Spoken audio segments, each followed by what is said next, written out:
Olá, bom dia a todos. Vamos dar início ao nosso webinar de hoje.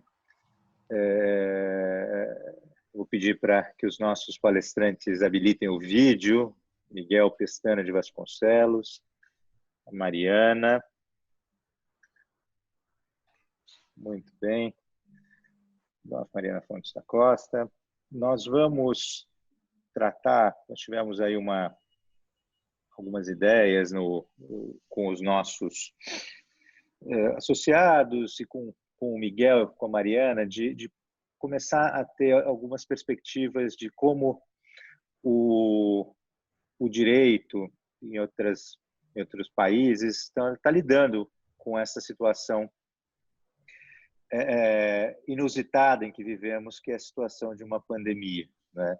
Uma situação nova que faz com que institutos já consagrados do direito sejam visitados e revisitados para poder tirar as nossas soluções para os problemas que vão surgindo, né?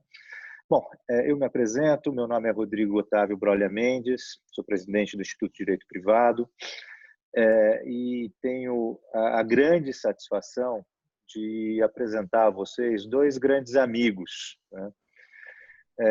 Inicio pela ordem da exposição que vai ser feita pelo professor Miguel Pestana de Vasconcelos, querido amigo, professor catedrático da Faculdade de Direito da Universidade do Porto, né? Ele, se eu for ler aqui o seu longo currículo, nós ficaremos o tempo todo lendo os currículos dos palestrantes, mas ele é um reconhecido jurista português, foi diretor da Faculdade de Direito da Universidade do Porto, tem estágios pós-doutorais em vários institutos, principalmente no Max Planck Institute de Hamburgo, onde nós tivemos a grande felicidade de nos conhecer. E a Mariana Fontes da Costa, que é professora auxiliar da Faculdade de Direito da Universidade do Porto, também leciona na Faculdade de Economia, em colaboração, né, na Faculdade de Economia e na Porto Business School. A Mariana é doutora também pela Universidade do Porto e também passeou bastante pelo mundo fazendo as pesquisas do seu doutorado também. Nós não chegamos a nos conhecer no Max Planck.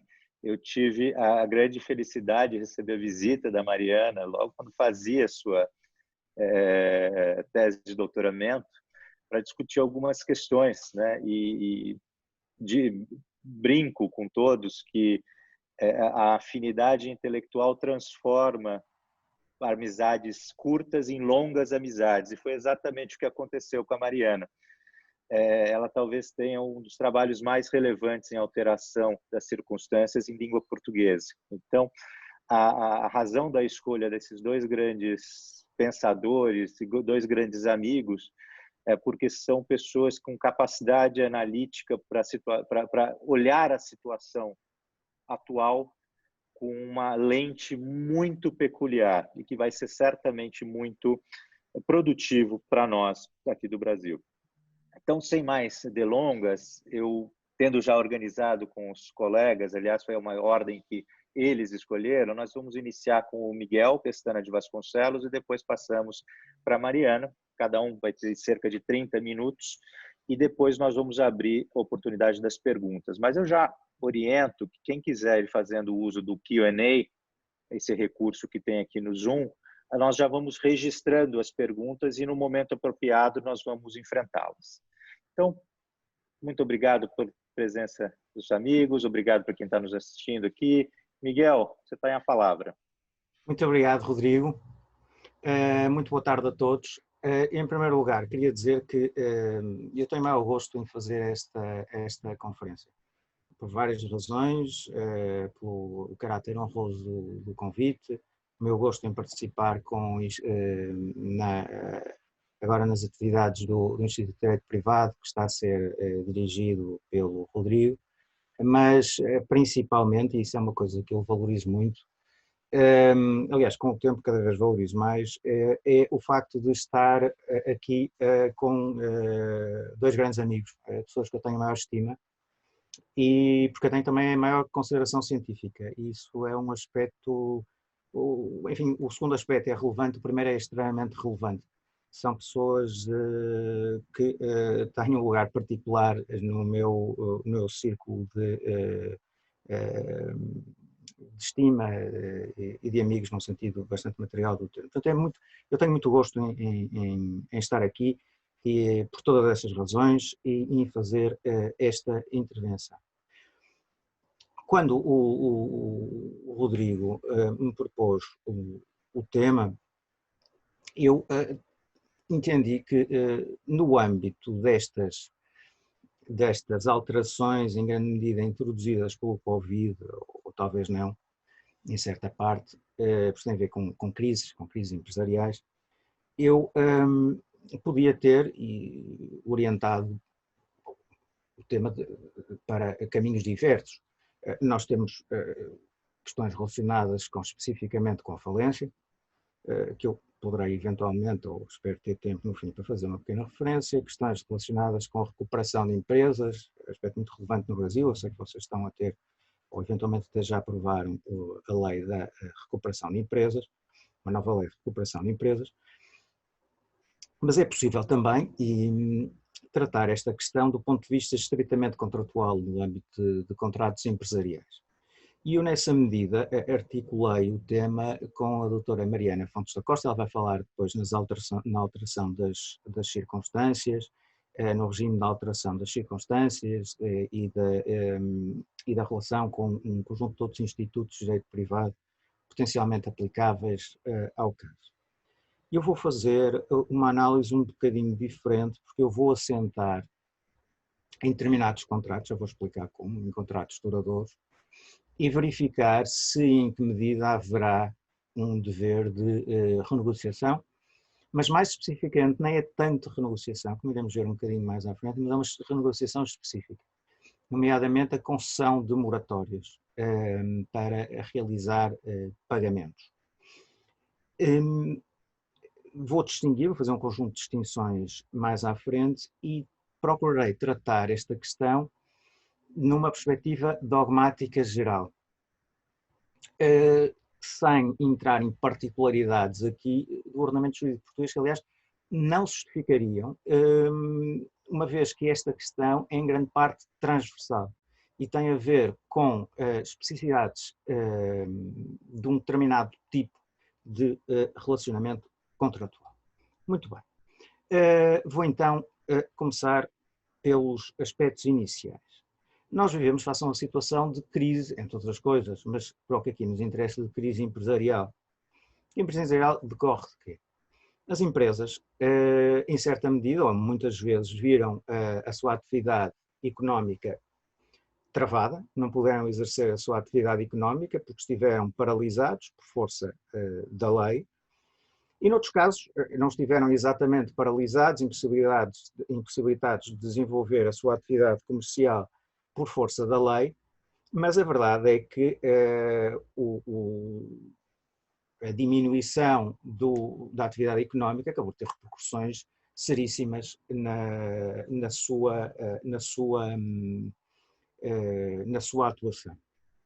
E, portanto, nós temos aqui um aspecto específico que tem a ver com a natureza da própria crise. Ou seja, nós estamos face a empresas que com grande frequência tinham viabilidade económica, e a questão de ver é que provavelmente até terão, dependendo de como as coisas evoluírem, mas que estão neste momento com uma crise de liquidez, ou em grande parte com uma crise de liquidez. Não têm dinheiro para cumprir as suas obrigações, porque não têm possibilidade de desenvolver o seu negócio, não têm capacidade de, ou então o negócio foi fortemente diminuído, e não têm capacidade de obter liquidez necessária para manter os seus pagamentos.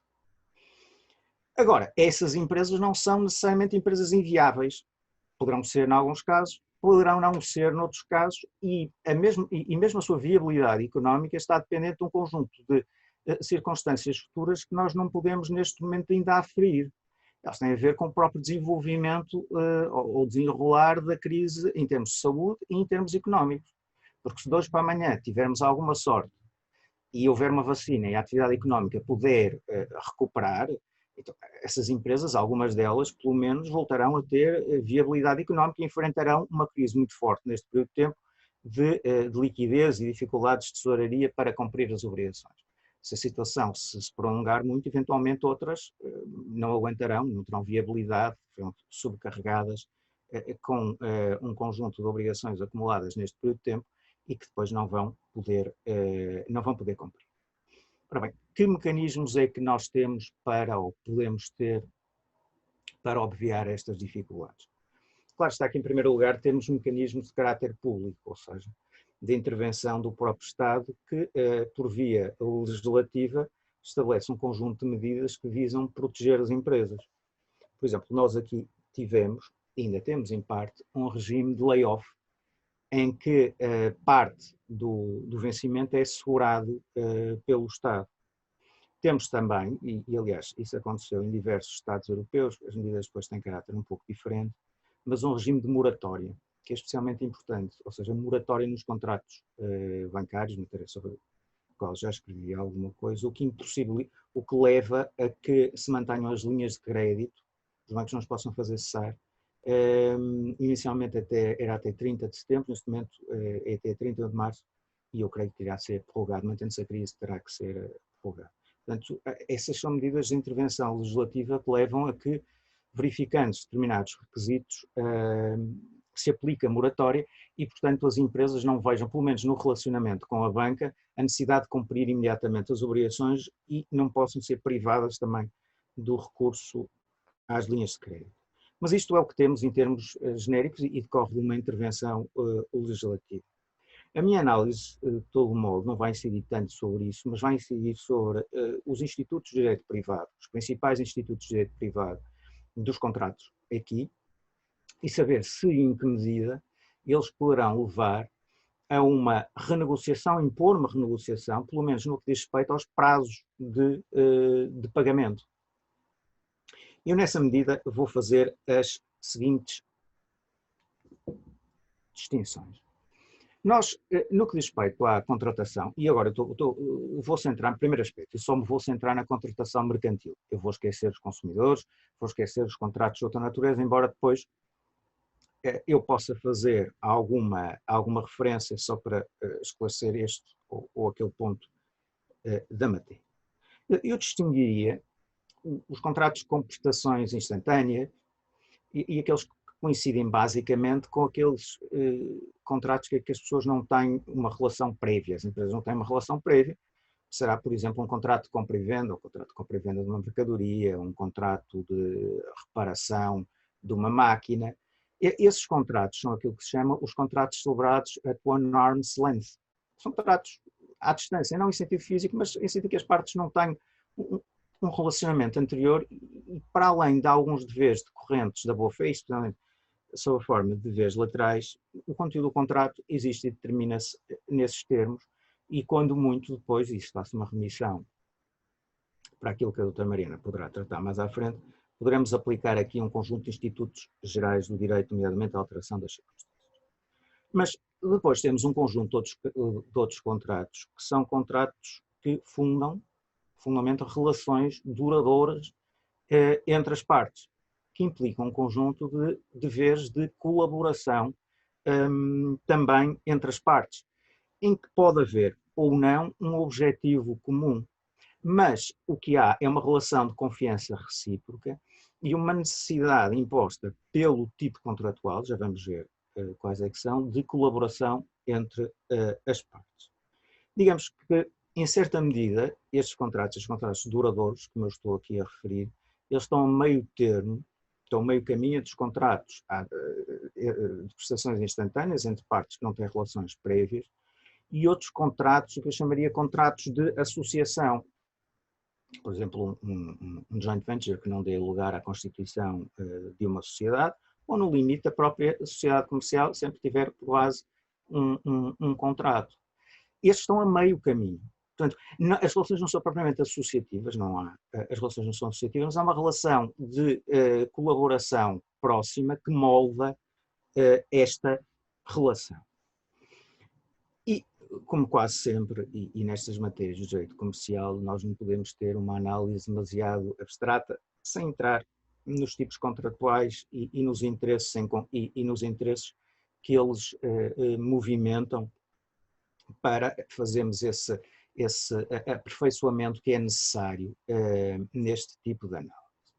E eu pegaria inicialmente, como forma de demonstrar e explicar aquilo que depois ainda assim irei desenvolver, nos contratos de distribuição.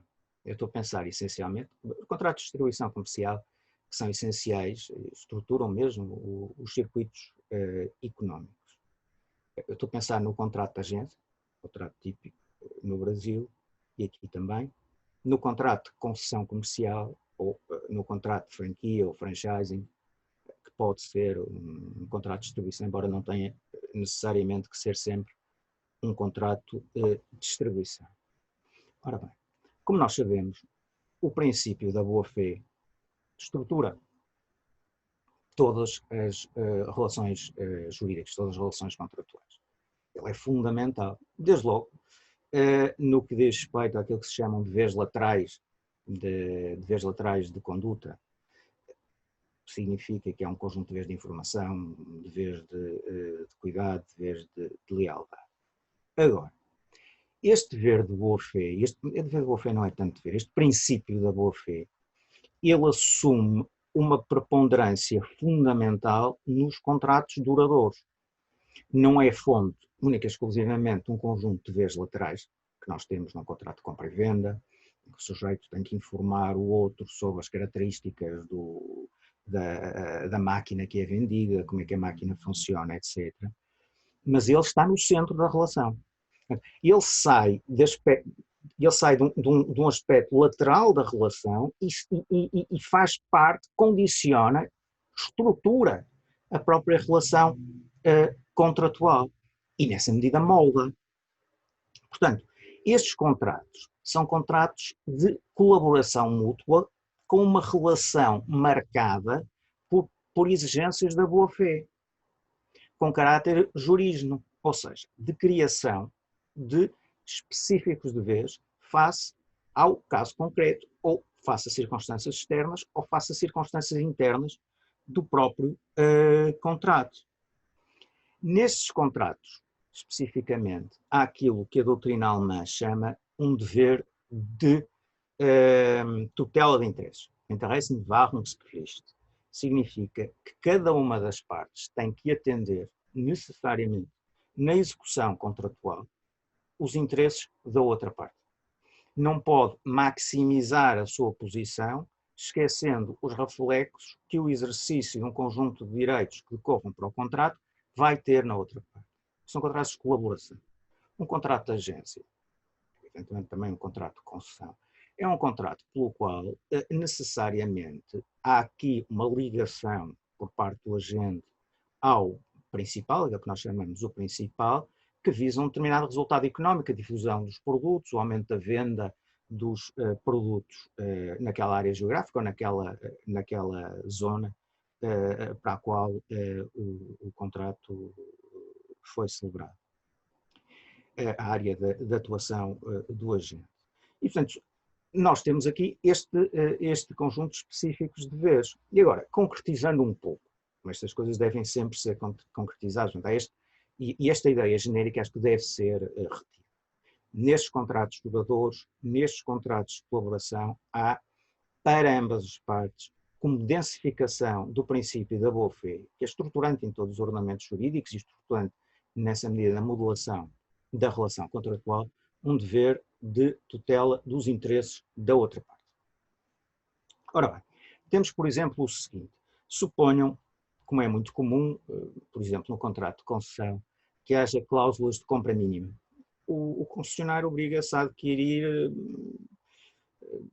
10 mil peças ou peças no valor de 100 mil euros, por exemplo. Evidentemente que ele neste momento não tem, ou pode não ter, meios pecuniários para pagar imediatamente essas peças. E pode, e muitas vezes isso acontece, estar ligadas a estas cláusulas, assim como outras cláusulas de consecução de resultados económicos, cláusulas penais. A questão é, o concedente, neste caso, pode executar as cláusulas penais, pode exigir o pagamento de uma indenização seguramente mais elevada, fixada numa cláusula penal, porque o sujeito não cumpre, e neste caso a obrigação de compra mínima muitas vezes é configurada como obrigação de garantia. E, portanto, mesmo que o sujeito, ele assegura o resultado, independentemente de ter culpa ou não na consecução do resultado. Neste caso parece-me claro que não pode fazer isso, porque isso atingiria desproporcionadamente os interesses da outra parte, atendendo às circunstâncias económicas que neste momento envolvem o desenvolvimento da sua atividade empresarial. Mesma coisa, por exemplo, um agente tem direito às comissões. Realizou determinadas vendas, tem direito a um conjunto de comissões. A obrigação de pagar as comissões venceu-se, por exemplo. Agora, sucede que o principal, a contraparte, não conseguiu vender mercadorias neste período de tempo, ou vendeu muito menos. O agente tem ou não tem o dever de conceder uma moratória para o principal pagar ou cumprir? Neste caso tem, por força das relações de colaboração recíproca que existem entre as partes. Portanto, nem sequer é necessário, nesta medida, ou nestes contratos específicos, estamos a falar de contratos específicos, de tipos contratuais muito específicos, em que existem essas relações de colaboração entre as partes e que estão a meio caminho entre os contratos associativos e os contratos de transações entre partes à distância, no sentido de não haver um relacionamento. Depois, mas esse aspecto eu vou deixar de lado porque não é estritamente, não faz estritamente parte das relações contratuais. Temos aqui um conjunto de outras figuras. Eu vou só fazer uma referência a isso, que são os chamados lifetime contracts. O processo tem um grupo de investigação sobre esta matéria e que são contratos que se prolongam, em princípio, durante toda a vida de um sujeito. Estamos a falar, em certa medida, dos contratos de arrendamento, mas também dos contratos de mútuo, de empréstimo, garantido por uma hipoteca ou, eventualmente, no Brasil, por uma alienação fiduciária em garantia, com prazos muito longos. Estes contratos têm regras específicas, ou devem, ou por força da boa-fé, se quiserem, é um conjunto de aspectos que modelam estes contratos. Simplesmente como não são contratos celebrados entre empresas, não são contratos de natureza empresarial, eu vou deixar este ponto de lado. Temos depois os contratos bancários. E os contratos bancários aqui são especialmente importantes porque a única forma da empresa manter a liquidez é manter o relacionamento com o banco. Todas as empresas têm relacionamentos com os bancos, todas as empresas, de uma forma ou de outra, carecem de linhas de crédito junto dos bancos, de aberturas de crédito. Empréstimo, mas muitas vezes de aberturas de crédito, a possibilidade de recorrer a linhas de crédito bancárias. Como é que se resolve então esta questão, que é evidentemente decisiva na sobrevivência das próprias empresas? Ora bem, eu neste aspecto vou fazer aqui um conjunto de precisões que parecem relevantes, que é para depois resolver este problema específico. Não é um problema muito amplo, mas é um problema bem delimitado. Este problema tem a ver com a própria concessão de moratórias. Já não estamos a falar noutra coisa. Estamos a falar na concessão de moratórias. Sim, em que medida e porquê? Ora bem, em primeiro lugar, os contratos bancários não surgem do nada, não surgem do vazio. Os contratos bancários inserem-se sempre o conjunto de contratos bancários de diferentes natureza, desde os serviços de pagamento, empréstimos, etc. Incluem-se no âmbito de uma relação bancária inicial, a que eu chamo de parte seguinte da doutrina, ou parte da doutrina alemã, eles não são coincidentes neste aspecto, num contrato bancário inicial, o chamado contrato bancário geral.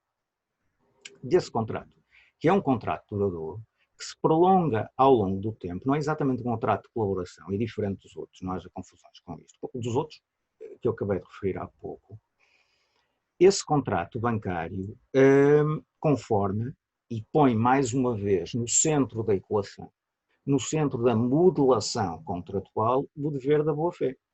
E é este contrato bancário geral que explica eventuais deveres de informação acrescidos, deveres, em certa medida, e por vezes de aconselhamento, mesmo não solicitados, do banco relativamente a outra. Mas, enfim, o que eu quero dizer é que estas relações entre o banco e as empresas inserem-se no seio deste contrato bancário geral, que pode ter conteúdos diferentes, e são contratos celebrados neste âmbito, são contratos celebrados neste enquadramento. não são contratos celebrados entre aqueles que se englobam na primeira categoria, que são contratos entre partes que se desconhecem. Portanto, eles assentam aqui numa relação duradoura que muitas vezes se prolonga ao longo de vários anos. Como é que a questão se resolve, ou se pode resolver no que diz respeito à concessão de uma moratória, de uma extensão de um prazo para cumprir as obrigações decorrentes das linhas de crédito, das aberturas de crédito, que podem passar pelo pagamento do capital, ou de parte do capital, ou então simplesmente pagamento dos juros, ou ambos, pagamento do capital e dos juros. Como disse, aqui em Portugal nós temos uma moratória legal que de todo modo não se aplica a todos os bancos, não se aplica em todos os casos. Há um âmbito de aplicação da norma e ela não se aplica a todas as relações com os bancos, aplica-se a algumas relações de crédito com os bancos. E depois temos as chamadas moratórias privadas, no sentido de que não são impostas pelo Estado, são negociadas pelas partes. Os bancos negociaram um enquadramento específico para a concessão de moratórias privadas, mas elas neste momento, aliás, esse enquadramento específico já cessou. A questão, que a meu ver, que é a nuclear, e essa sobre a qual, e especificamente sobre essa questão que eu queria fazer assentar agora a análise, tem a ver com o seguinte. Naqueles casos em que não se possam aplicar o regime da moratória legal, se e em que medida um banco deve, ou terá o dever de conceder uma moratória privada, que em grande parte teria este seguinte conteúdo. Há uma extensão dos prazos de cumprimento, vence-se a obrigação, estende-se o prazo de cumprimento, os juros constituem-se e vencem-se, só que em vez de serem pagos são capitalizados. Estamos a falar aqui de uma extensão de prazos de pagamento do capital e relativamente aos juros simplesmente a capitalização dos juros juntando-os ao capital e nessa medida, claro, vencendo os juros. Mas os bancos terão que conceder terão que celebrar ou conceder estas moratórias. Teremos que distinguir, mais uma vez, a resposta muito genérica estará muito bem para quem trata isto em termos abstratos, para quem está muito metido no direito comercial é preciso critérios sempre de densificação destas questões e defender soluções que não vão bater de frente, que não choquem com a racionalidade empresarial, portanto, nessa medida não funcionam mesmo. Ora bem, um dos critérios de densificação que eu aqui sustentava e que me parece particularmente relevante é o tempo da relação. Qual é o tempo da relação? Quais os contratos que foram celebrados nesse âmbito? Qual é a densificação, estou a repetir a palavra, mas qual é o nível de aprofundamento da relação entre uma parte e outra?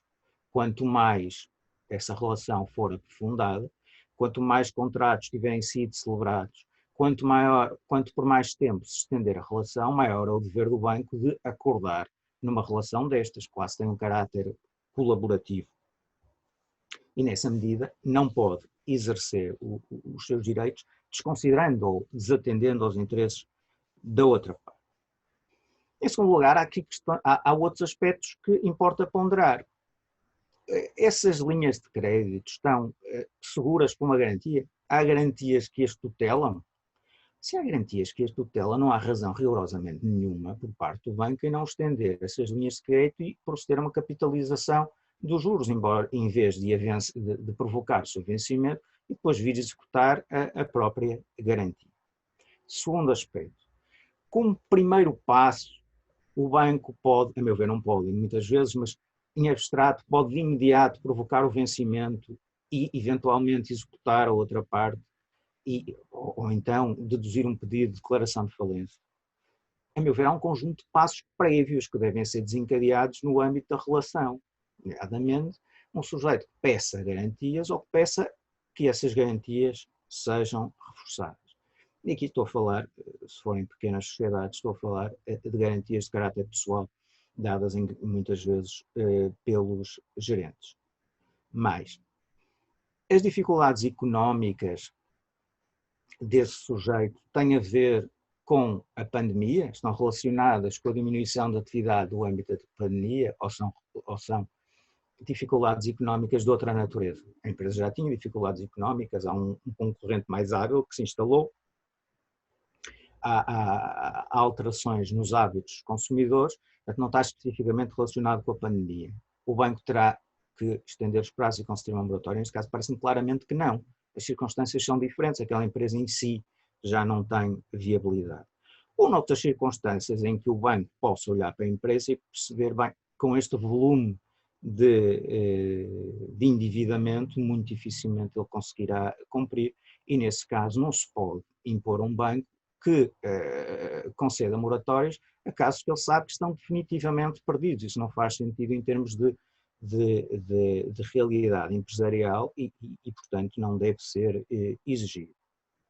Temos depois que essa renegociação e reparem que eu já só estou a falar num aspecto muito específico da renegociação, poderá dar lugar a condições mais onerosas. O banco provavelmente subirá a taxa de juros, uma vez que ela reflete o risco corrido pelo banco. Isso não é irrazoável e não é em si propriamente censurável.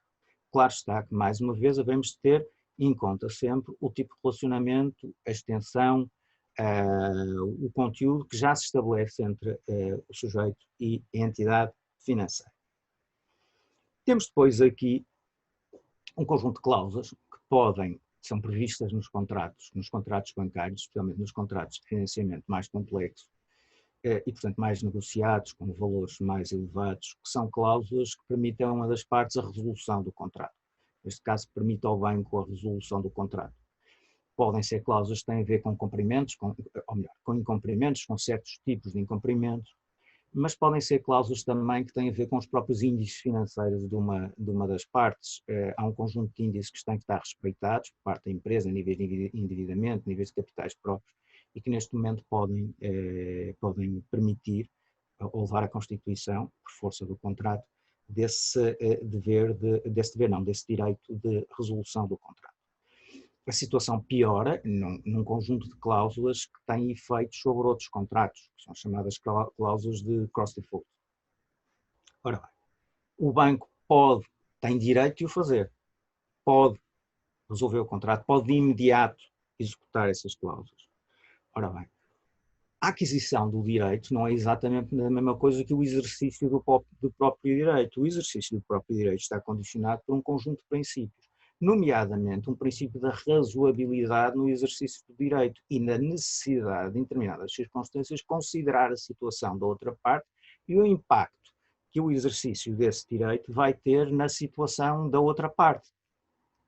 E, portanto, naqueles casos em que, mais uma vez, e voltando aqui ao enquadramento genérico que eu estou a procurar dar este conjunto de soluções, se em função da relação prévia, em função da relação de confiança entre as partes, eventualmente uma relação minimamente colaborativa entre as partes, muitas vezes o princípio da razoabilidade, que é uma expressão do princípio da boa-fé, impedirá a execução, pelo menos a execução lícita destas cláusulas. Ele até executa estas cláusulas, mas executa violando esses deveres que deve observar no exercício desses direitos.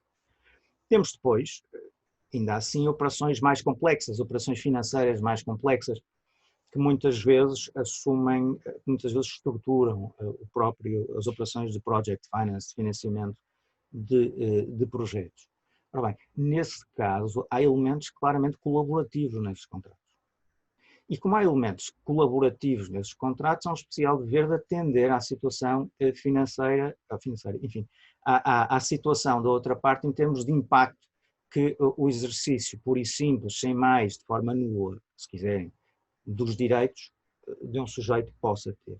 Nesses casos, com grande frequência, entendo que uma moratória e uma capitalização de juros seria exigível, em termos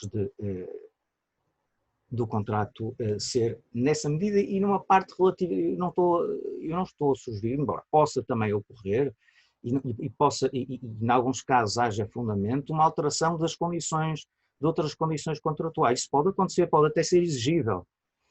Mas nem é isso que eu estou aqui a tratar. Eu estou a tratar de um aspecto específico, de uma moratória, uma extensão de prazos, capitalização de juros.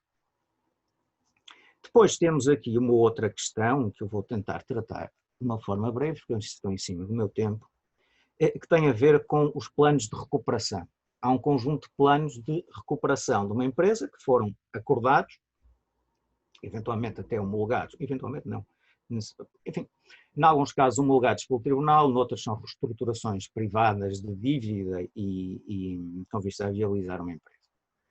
Esses acordos terão que ser renegociados, mais uma vez utilizando um conjunto de critérios a que eu referi até agora, provavelmente terão que ser. Eu estou a dizer provavelmente, porque teríamos que ver um conjunto de circunstâncias que permitam depois, face aos elementos, ao tipo de relacionamentos, aos contratos que são de natureza diferente e que são fundamento dos créditos que os credores depois, que os diferentes credores depois acabaram por reduzir, estender no âmbito de um plano de reestruturação da empresa, se esses planos devem ser revistos e ser concedido um prazo adicional e eventualmente um prazo adicional de pagamento e capitalização de juros. Muitas vezes será, muitas vezes isso será exigível nessas circunstâncias. Nós aqui em Portugal temos uma figura que se chama o PER, que é um processo especial de revitalização, que é o processo que nós utilizamos essencialmente para a recuperação de empresas e que ele assenta e tem por base, na essência, uma renegociação entre as partes, ou uma negociação entre as partes, com vista a adotar-se esse processo ou eventualmente aprovar-se, ao chegarem a acordo quanto a um plano de revitalização. Há um prazo de 2 meses, depois esse prazo é extensível por mais um mês em determinadas circunstâncias. Em princípio, os credores não têm o dever de participar, ou então podem reclamar os créditos, mas não têm o dever de participar nessas reuniões e seguramente não têm dessas negociações e seguramente não têm o dever de chegar a um acordo.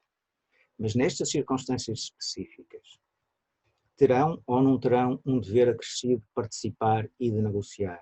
Eu creio que têm. Enquanto em termos genéricos eu sempre afirmei, e tudo aquilo que eu escrevi sobre o PER é que não tem esse dever. Não tem esse dever, não tem o dever de participar e não tem o dever de negociar. Estamos no âmbito da livre gestão dos seus interesses.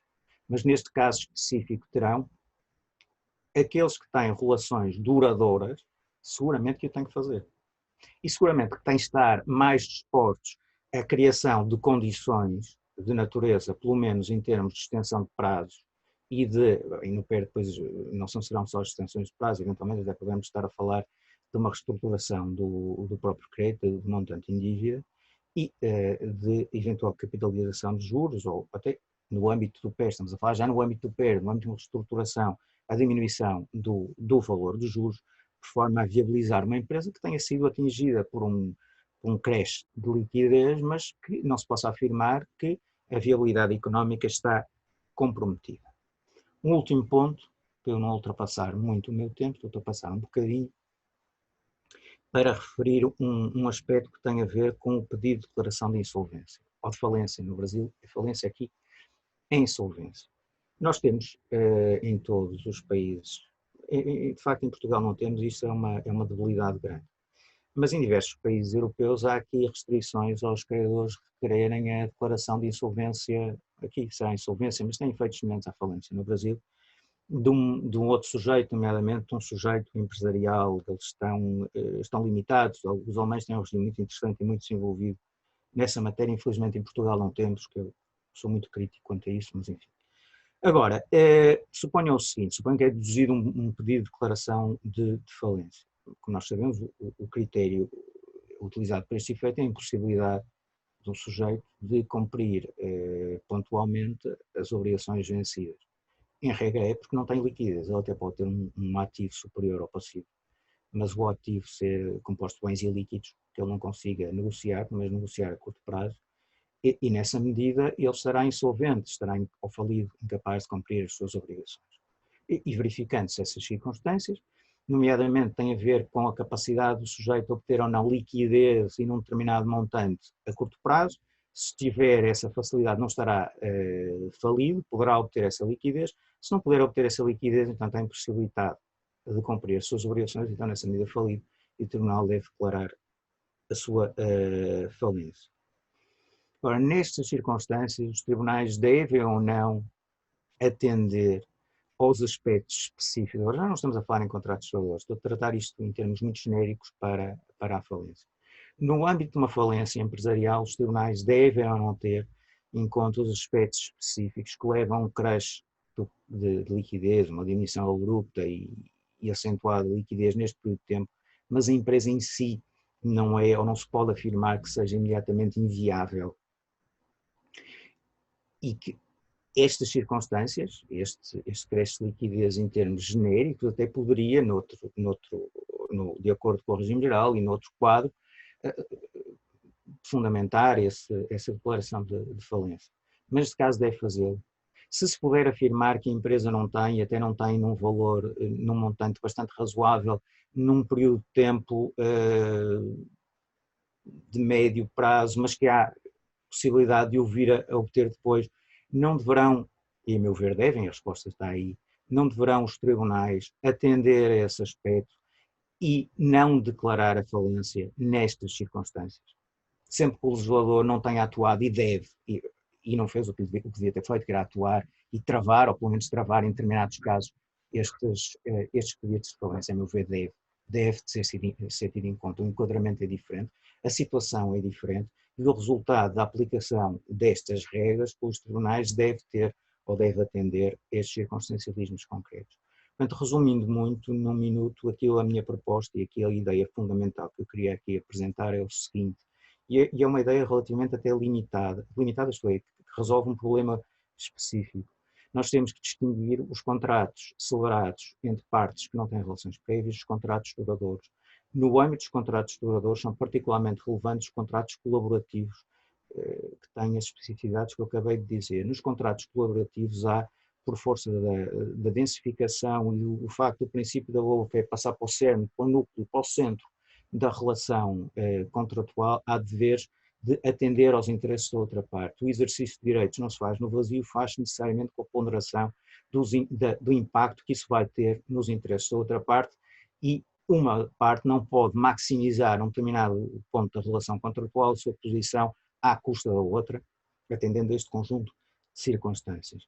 No âmbito bancário é possível também, e muitas vezes acontecerá, que seja necessário o prolongamento dos prazos contratuais e a capitalização de créditos, de juros, sempre que se puder afirmar, e muitas vezes acontecerá, que há uma densificação desta relação duradoura entre os bancos e as empresas, que implique que os bancos tenham que atender também aos interesses do outro sujeito, não possam exercer de forma nua os seus direitos, a sua posição, sem atender aos interesses dos outros sujeitos, e esses interesses e essa necessidade, e uma necessidade jurídica, não está na livre vontade do outro sujeito, possa levar efetivamente ou impor ou tornar exigível ao banco a concessão de uma moratória, eventualmente uma capitalização dos juros. Ultrapassei um bocadinho o meu tempo, não foi muito, mas esse era o essencial da minha comunicação. Agradeço muito terem-me ouvido durante este período de tempo e sublinho o gosto que foi e que é estar aqui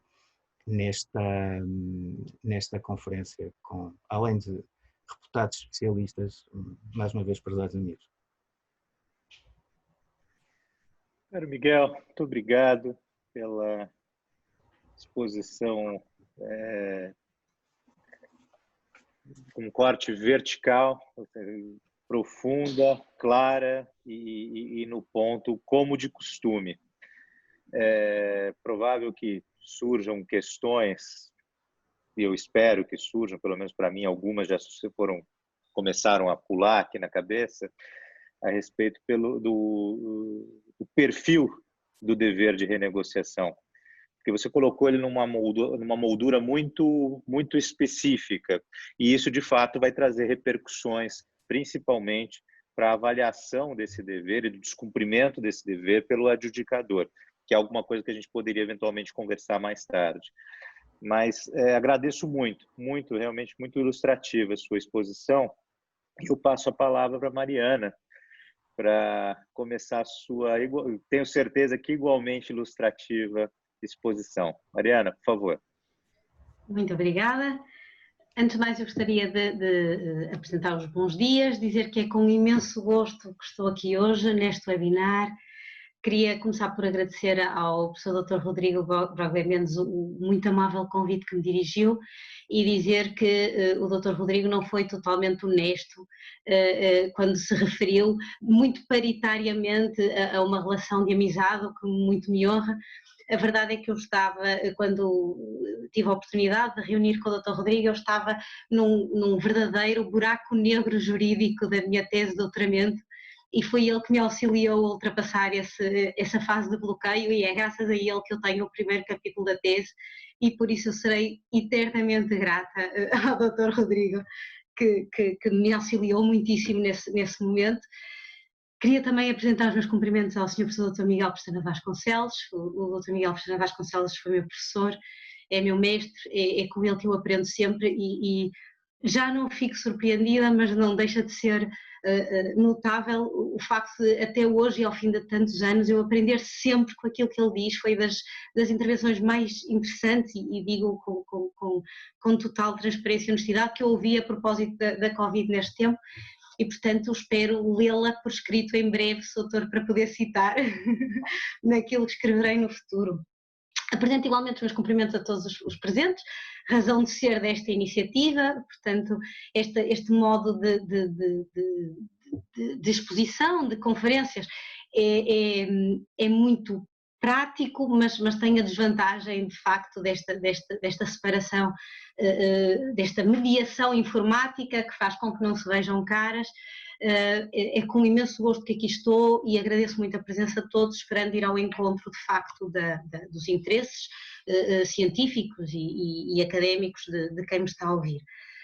O tema que eu escolhi tratar é o tema da onerosidade excessiva. É um tema que de facto tem suscitado muita discussão, muito interesse neste contexto de pandemia e na verdade, enfim, com razão, com sentido.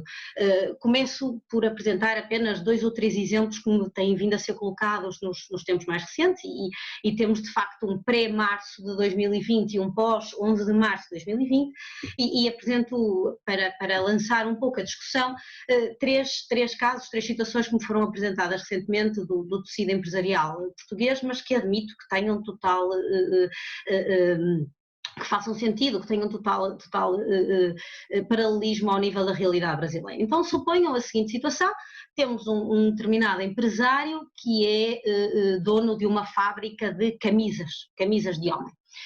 E, portanto, o senhor celebra um contrato de fornecimento com um outro sujeito, com um outro empresário, isto suponho no final de 2019, portanto novembro, dezembro, um contrato a 6 meses pelo qual se compromete mensalmente a fornecer uma determinada quantidade de camisas por um determinado preço unitário.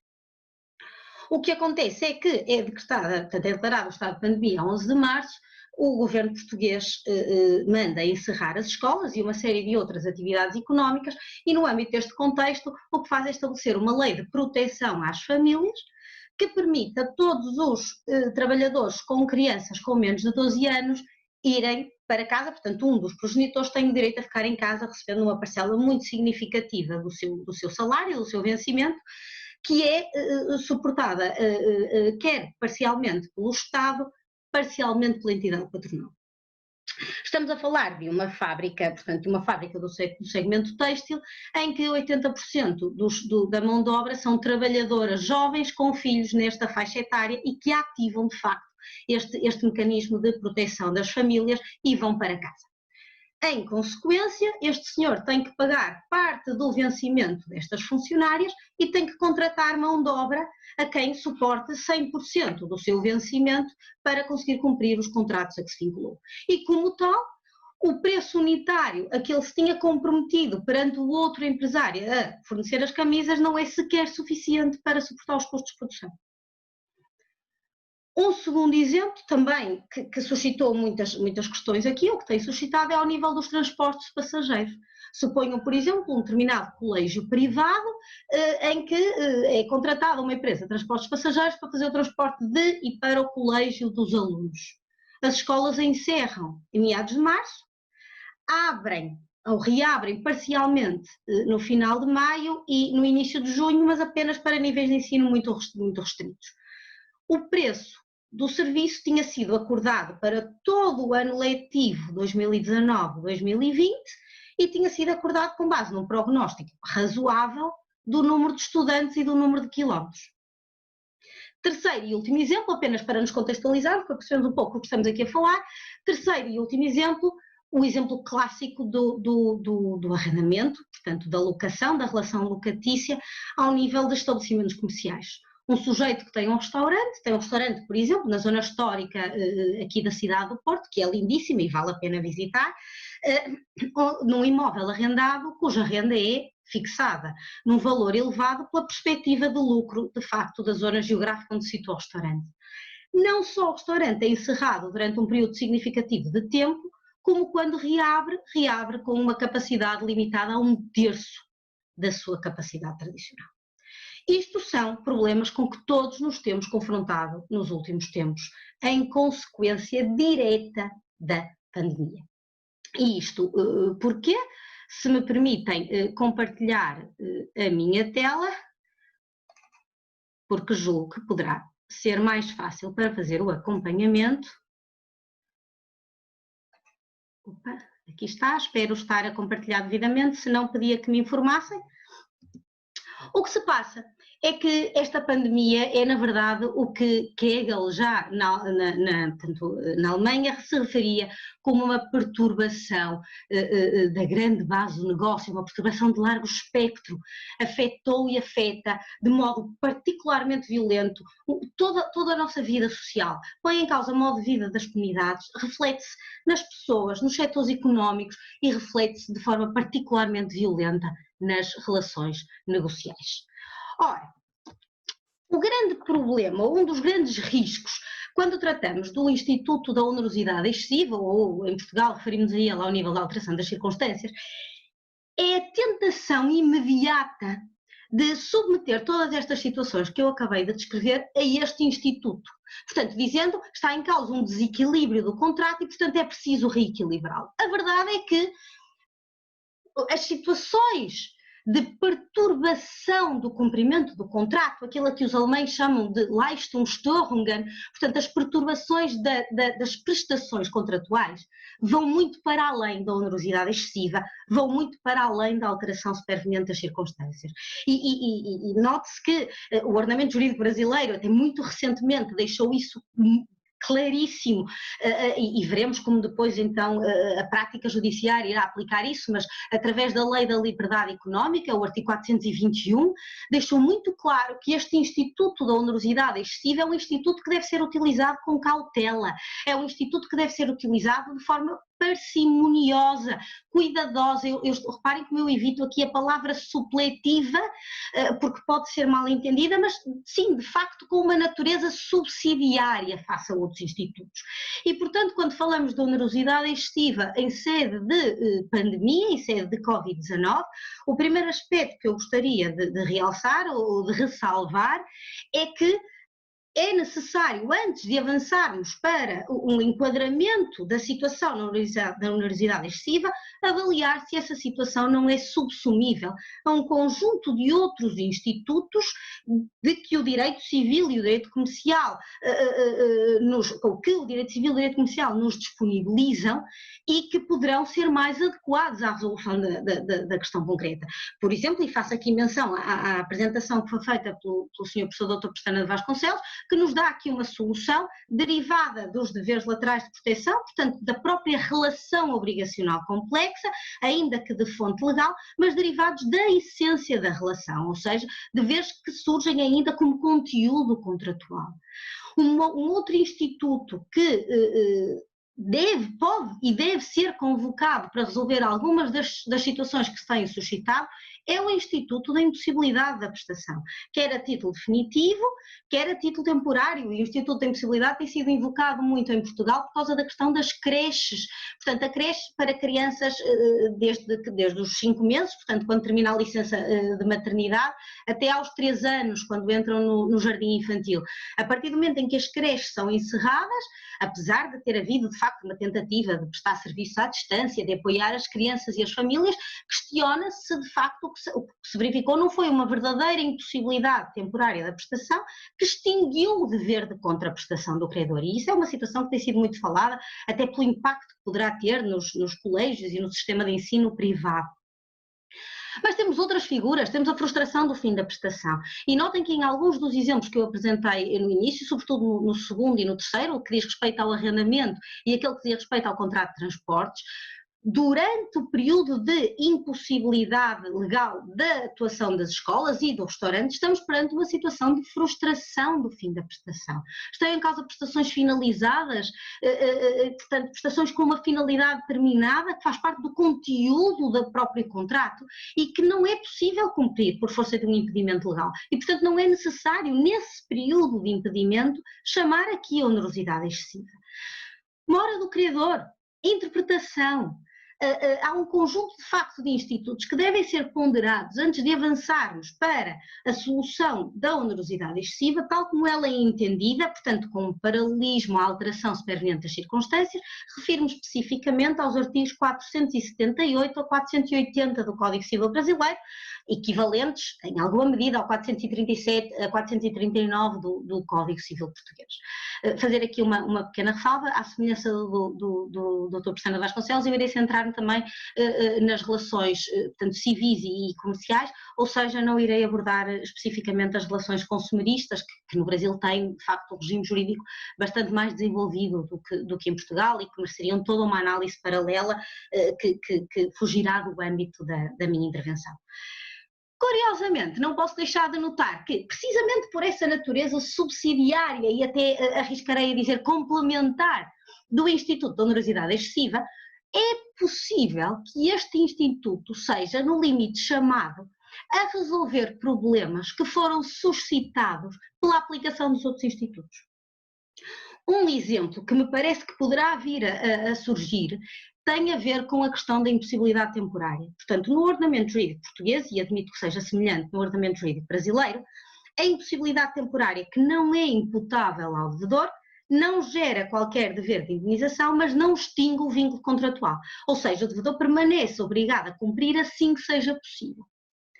Suponham um contrato de empreitada em que o devedor, por força desta natureza temporária do impedimento, fica obrigado a manter o estaleiro montado e em funcionamento, a manter a mão de obra disponível e portanto, com pagamento dos custos associados a essa mão de obra.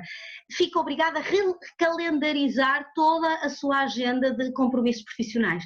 Isto pode, ou seja, esta obrigação de cumprir quando possível, pode ser tornada excessivamente onerosa neste contexto específico, atendendo à dimensão da perturbação que estamos a viver. E, portanto, é possível que o Instituto de Onerosidade Excessiva seja um instituto chamado a atuar em segunda linha para corrigir não a situação gerada pela pandemia, mas a situação gerada pela aplicação do Instituto que é chamado a resolver o problema gerado pela pandemia.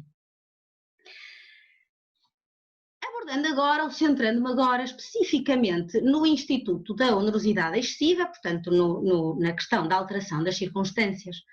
Uma das questões que foi abordada também na apresentação do Sr. Professor Dr. Pestana Vasconcelos foi a questão da natureza duradoura ou isolada do contrato, para usar um termo da teoria relacional.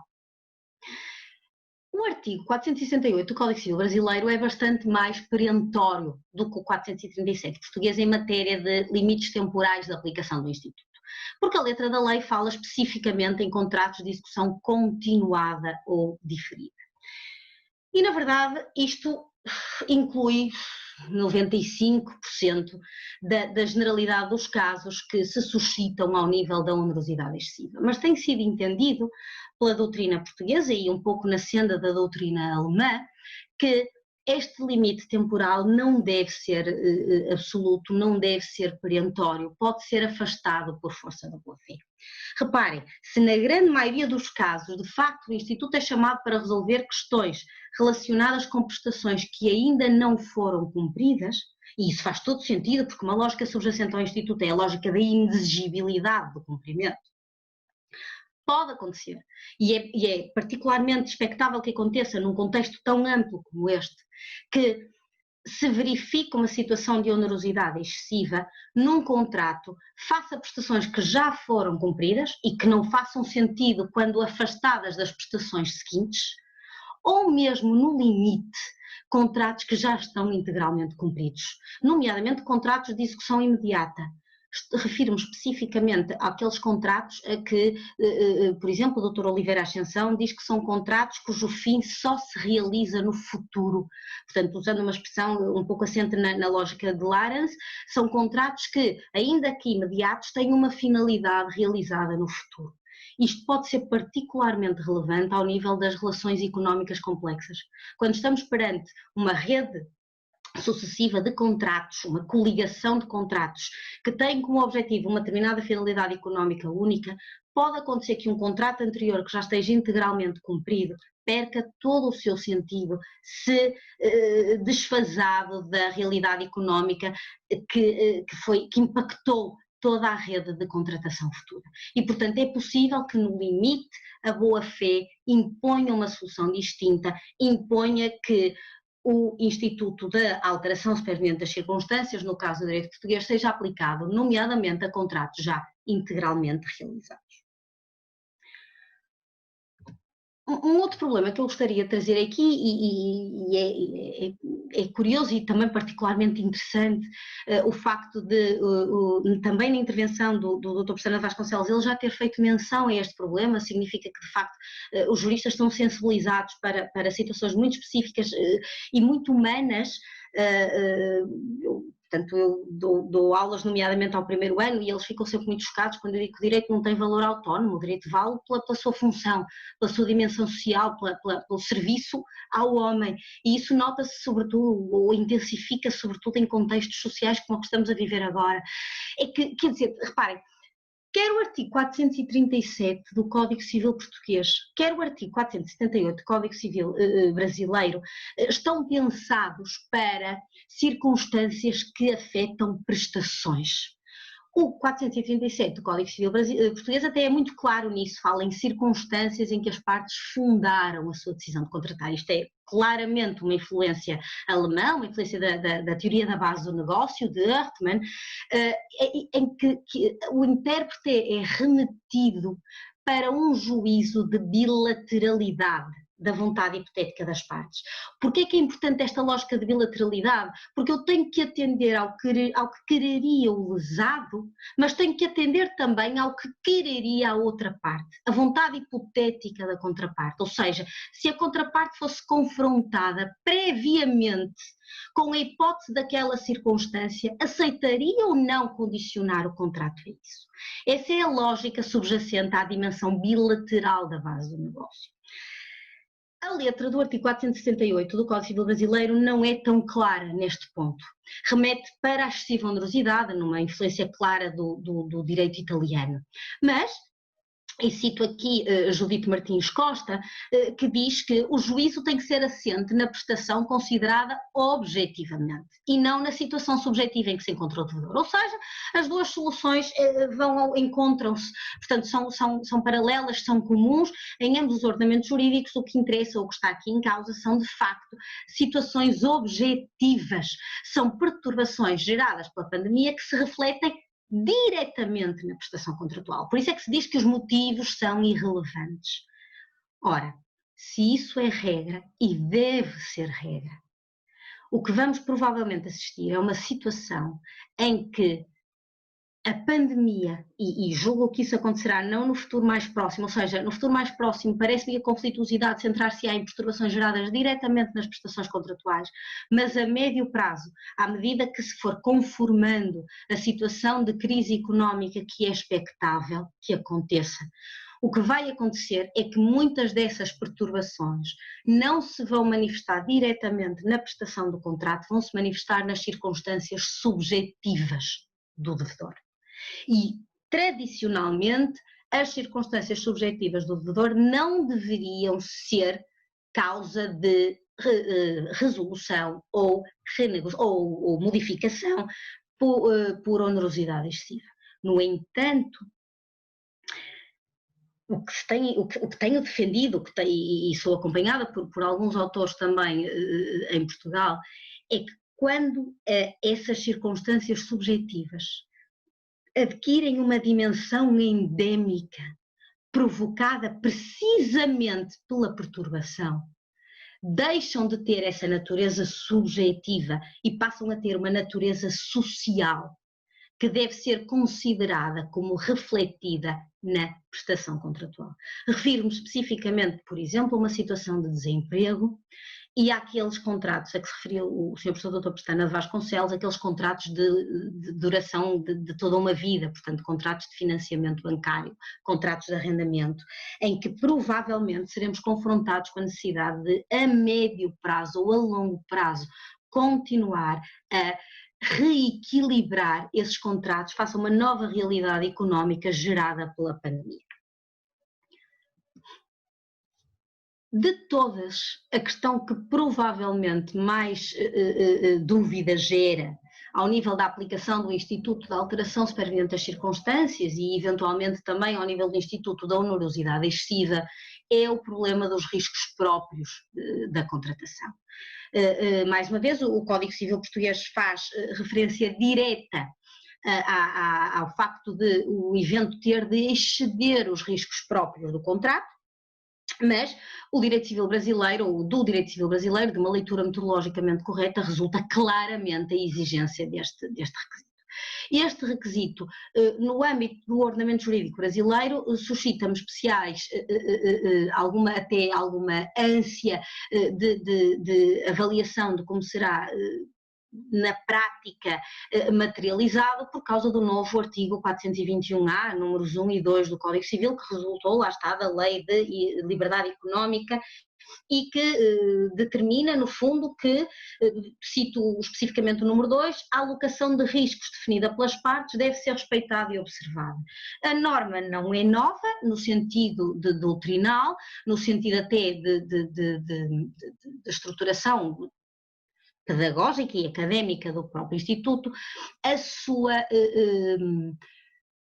positivação recente suscita dúvidas quanto às consequências que serão retiradas desse disposto, desse preceito. Portanto, quando falamos em riscos próprios do contrato, falamos do que foi determinante para a fixação do equilíbrio do contrato. No caso dos contratos comerciais, nomeadamente do que foi determinante para a equação económica do contrato. Sendo que os dois elementos mais importantes nesta matéria são, de facto, os riscos que estão atribuídos por cláusula contratual e a distribuição de riscos por norma legal específica. Teremos também que atender ao tipo contratual, aos usos comerciais, à motivação individual, naturalmente. Mas aqui, em primeira medida, aqueles que poderão suscitar maiores reservas são os riscos que são atribuídos especificamente por cláusula contratual e os riscos distribuídos por norma legal específica. Na verdade, e salvaguardando a necessária análise casuística que estas matérias impõem, será de admitir que, na generalidade dos tipos contratuais, o risco de pandemia não está coberto pelo risco típico de contrato. Trata-se de um risco que claramente excede os riscos próprios dos tipos contratuais em geral. A questão coloca-se perante, por exemplo, uma cláusula de força maior, uma cláusula de hardship, uma cláusula de cross-default, uma cláusula penal com compra mínima, ou seja, cláusulas que de alguma forma densificam o risco contratual. Nesta matéria, eu gostava de salientar que defendo e parece-me que claramente um risco que é expressamente um risco de cuja interpretação adequada do contrato resulta que foi alocado ao abrigo da autonomia privada das partes, essa alocação deve ser respeitada. A questão que se coloca é avaliar até que ponto é que o risco foi de facto alocado pelas partes no momento em que redigiram a cláusula. A cláusula fala especificamente em pandemia? Ou é uma cláusula penal de compra mínima? Uma cláusula penal de compra mínima deve ser aplicada neste contexto, ou seja, o que é importante o intérprete analisar? A razão de ser subjacente àquela cláusula, a razão de ser subjacente àquela norma, a ratio decidendi, ainda cobre uma situação com a dimensão que estamos a viver agora? Foi um exercício de racionalidade das partes? Ou foi um exercício assente num natural desconhecimento e numa natural total imponderação de uma situação deste impacto e desta natureza? É que, como dizia Vaz Serra, numa das frases que me parece de maior lucidez jurídica, as cláusulas de hardship estão elas próprias sujeitas a um juízo de onerosidade excessiva. E, portanto, não podemos esquecer que, perante uma cláusula que distribui risco contratual, é suposto o intérprete sujeitá-la a um juízo de onerosidade excessiva, sujeitá-la a um juízo de imprevisibilidade, sujeitá-la a um juízo de desequilíbrio, sujeitá-la a um juízo de causalidade. E, portanto, é possível que, mesmo perante cláusulas de distribuição de risco, seja de concluir que essa cláusula não inclui a situação específica que estamos a viver. Repito, estamos a falar de uma perturbação da grande base do negócio, estamos a falar de uma perturbação social, de um impacto total e absoluto. E isso deve ser ponderado no preenchimento deste requisito. Uma outra questão ao nível dos riscos, que de facto provavelmente será também, enfim, polémica e suscitará algumas questões, será a relação entre a legislação excepcional que tem sido aprovada em sede de pandemia e a possível aplicação do Instituto de Onerosidade Excessiva. Eu posso aplicar o Instituto de Onerosidade Excessiva num contrato de arrendamento que está protegido pela moratória? E quando termina a moratória? E se a situação de onerosidade excessiva se mantiver? Por exemplo, o Estado português promulgou uma lei que diz que na contratação público-privada não é possível invocar a onerosidade excessiva perante o Estado. Pode fazê-lo? Ou estamos perante uma norma de ordem pública que não pode ser afastada? Nem pelo legislador? Estas questões vão chegar a tribunal e vão suscitar naturalmente, provavelmente alguma discrepância de julgados e certamente uma análise jurídica difícil, cuidada e sensível. Um outro ponto que se suscitará também tem a ver com a natureza imprevisível da pandemia e a sua evolução face à situação mundial. Portanto, não há aqui uma natureza instantânea. Todos começamos a ouvir falar da pandemia por volta de dezembro, janeiro, primeiro em Wuhan, na China. Não sei o que terá acontecido com cada um. Na verdade, cá em casa falou-se muito, bom, outra gripe das aves, outra gripe A, não se levou muito a sério. Durante uns tempos achamos que era longe, de repente chegou a Itália já é perto, as coisas começaram a ficar mais complicadas, começou a levar-se um pouco mais a sério a situação e, portanto, parece-me que em termos de imprevisibilidade haverá aqui pelo menos duas datas que são muito relevantes. Até ao final de 2019, onde eu admitiria que era absolutamente imprevisível nos contratos celebrados até essa data, o cenário que entretanto se materializou, a partir de 11 de março de 2020, com a declaração da pandemia a nível mundial, começa a ser muito difícil justificar que os contratos celebrados após essa data gozam de facto de imprevisibilidade, ou da imprevisibilidade exigida em sede de onerosidade excessiva. Um outro aspecto que eu gostaria de salientar ao nível da imprevisibilidade tem a ver com o problema da renegociação e da renovação dos contratos. Quando ocorreu a crise económica ou financeira de 2008, houve 2 ou 3 decisões judiciais em que foi negada a aplicação do Instituto de Alteração Superveniente das Circunstâncias porque as partes tinham renegociado o contrato, tentando de alguma forma fazer face à própria crise económica. E o que o Tribunal vem dizer é: se renegociaram em plena crise, então não há imprevisibilidade, sabiam aquilo que estavam a fazer, tomaram uma nova decisão consciente de celebrar o contrato naqueles termos e, portanto, será necessário ter cuidado com isso. Um outro aspecto tem a ver com a adoção das medidas de mitigação dos danos. Cito aqui o enunciado 175, aprovado na terceira jornada de Direito Civil. Portanto, a menção à imprevisibilidade e à extraordinariedade não é considerada apenas face à circunstância ou face à situação, mas também às consequências. Não são imprevisíveis os danos que se podiam evitar e, portanto, é preciso delimitar qual é a diligência exigível aos lesados na atenuação dos danos. Em Portugal isso tem sido questionado, por exemplo, ao nível de linhas de crédito, se o devedor é obrigado a recorrer a linhas de crédito quando isso é possível possível ou não. Tem sido, por exemplo, ao nível dos restaurantes, foi permitida a conversão em takeaway, e aqueles restaurantes que não se converteram em takeaway serão responsabilizados por isso ou não. Haverá aqui algum grau de imputabilidade do usado. E, por fim, um outro aspecto ainda ao nível dos requisitos é o problema da causalidade, a que se referiu também o Sr. Professor Dr. Miguel Pestana Vasconcelos, quando estão em causa empresas que já estavam numa situação económica deficitária, que já estavam a passar dificuldades e que desrespeitam, incumprem um contrato, por exemplo, de mútuo bancário, invocando a pandemia, levanta-se aqui um problema de relevância negativa da causa virtual, ou seja, se não houvesse pandemia, esta situação seria igual ou não? A empresa teria chegado na mesma a esta situação? E aqui, confesso que, dada a natureza específica do Instituto, me parece que deve conceder-se relevância negativa à causa virtual, em sede de onerosidade excessiva, e, portanto, seria um fundamento de afastamento do Instituto.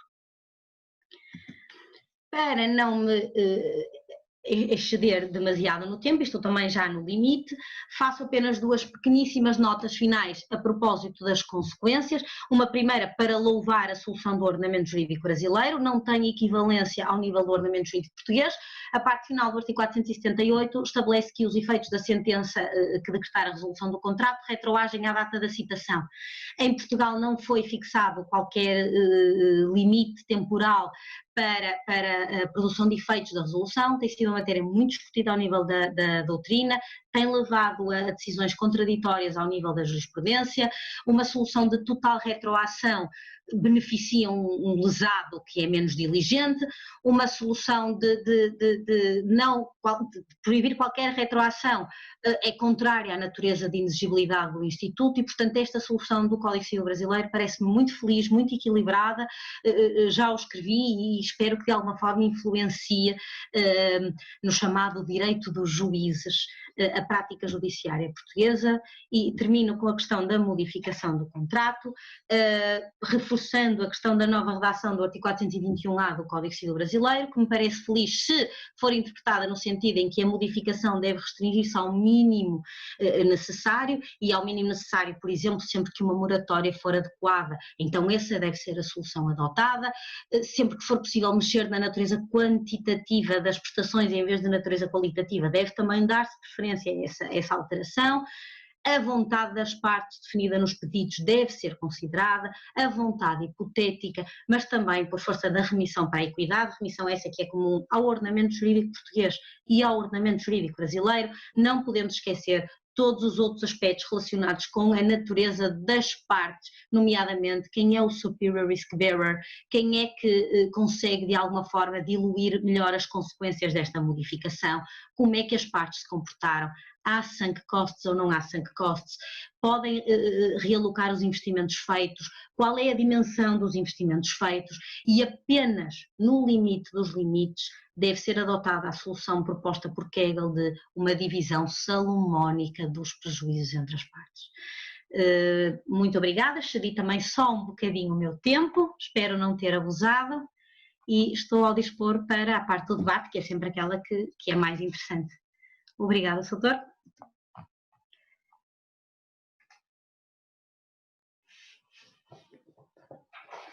Muito obrigado, Mariana. Deixa eu só recuperar meu vídeo aqui. Opa. Pronto, consegui. Muito obrigado pela também brilhante exposição. Acho que tanto você quanto Miguel conseguiram colocar uma questão muito complexa num quadro muito bem delimitado, né?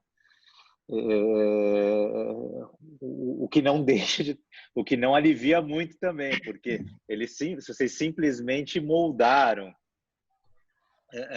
os contornos dogmáticos no qual essas questões precisam ser enfrentadas. Eu abro aqui a oportunidade a pergunta para usar um termo que vocês, meus amigos, usam mais, que é a audiência, né? No caso, é muito mais audiência mesmo do que a plateia. Enquanto nós aguardamos aqui, eu gostaria de fazer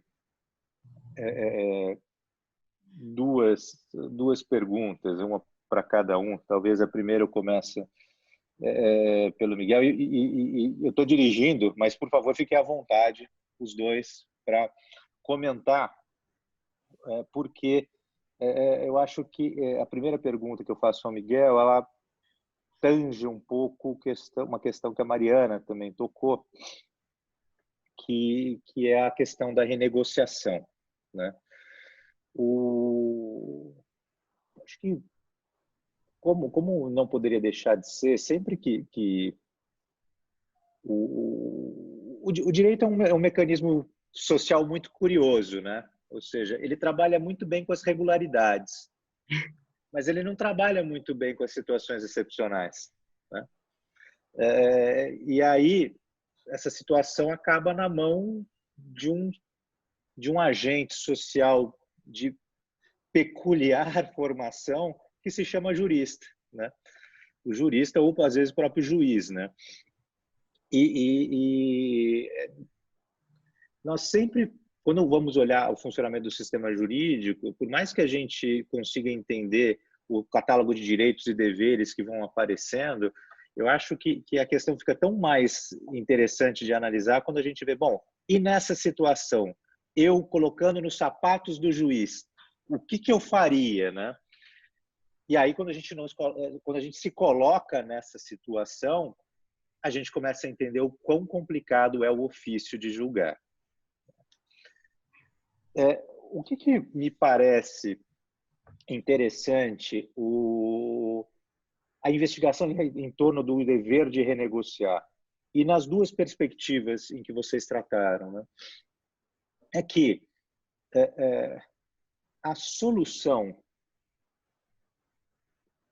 jurídica, ou que o direito, de uma certa forma, consegue oferecer para a alteração das circunstâncias, ela é uma decisão, ela é uma solução brusca, né?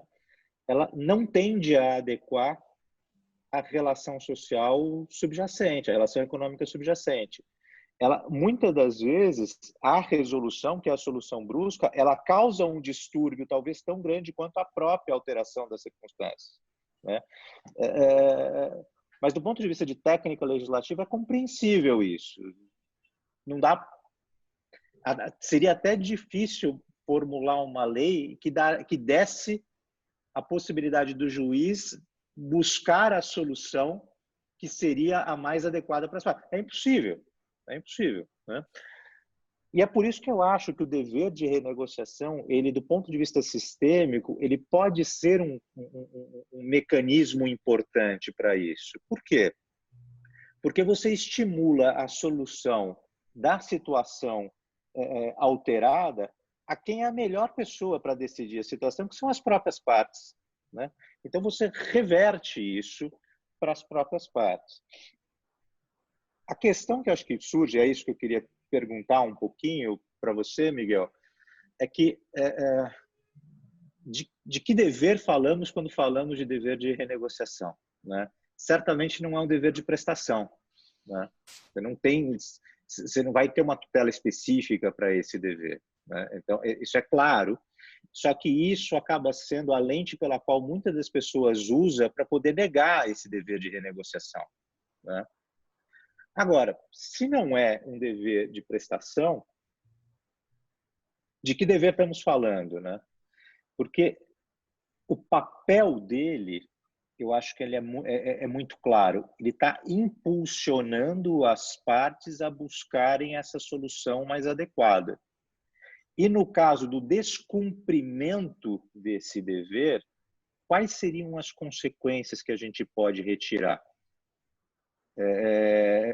E aí eu volto para o começo do meu comentário, ou seja, essa é a pergunta que o juiz vai fazer, né? Como é que eu sanciono esse dever de renegociação? Se você puder comentar, eu acho que mais nos seus primeiros, no quadro em que você inseriu, Miguel, que eu acho que você inseriu de forma perfeita, ou seja, esses contratos de colaboração que tem a rodo na nossa economia, né? Apesar de desde o começo do século passado ele ser discutido pela doutrina, a partir do GIR, que até hoje nós não temos um quadro muito claro de como tratar esses contratos, né? E eu estou de acordo com você. O elemento da colaboração traduzido na boa-fé passa a ser um princípio regente desses contratos. A questão sempre vai ser dos limites. Eu acho que os limites podem ser vistos a partir dessa questão que eu te coloco, ou seja, como o juiz, o adjudicador pode sancionar o descumprimento desse dever? Se você puder comentar, depois eu faço uma pergunta para a Mariana.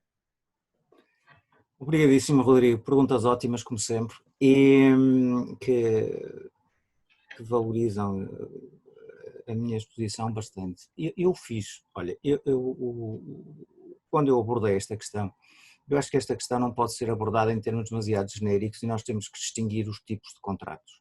E ela tem que ser abordada e definida dentro de tipos contratuais. E traçar as especificidades de cada um dos tipos contratuais. E nestes contratos de colaboração, principalmente os contratos de distribuição comercial, mas depois em certa medida também com algumas especificidades no âmbito dos contratos bancários, efetivamente o cerne da relação assenta numa colaboração entre as partes e a colaboração dessas partes aqui é um dever de exercer um conjunto de direitos atendendo aos efeitos que ele tem, ou ponderando isso e tendo em conta isso na situação da outra parte. Esses deveres são intensificados numa situação desta natureza. Agora, dever de prestação como tal, no sentido dos deveres pré-definidos e depois suscetíveis de execução específica num caso desses e de condenação na prática desse ato, eu acho difícil, não é exatamente isso. Trata-se aqui de um dever que surge e tem conteúdos diferentes no âmbito da relação específica. Nós não podemos fugir muito aqui ao quadro contratual. Primeiro, o quadro contratual dogmático geral, foi onde eu procurei inserir as coisas para as resolver com mais facilidade, senão fica demasiado amplas, são diferentes, mas esse dever de colaboração, essa necessidade de atender aos interesses da outra parte na execução, no exercício de um conjunto de direitos, conduz à necessidade de se proceder a essa renegociação e aquilo que eu limitei também a minha exposição a esse nível. Isto é, a renegociação aqui, eu não fui muito longe. Eu fui comedido. A renegociação aqui, seguramente, determinados conteúdos face a determinados contratos. Nós estamos a falar de um project finance, estamos a falar de uma agência, estamos a falar de uma franquia. O que é que está em jogo? Eu acho muito difícil definir, e isso não é regulável em abstrato.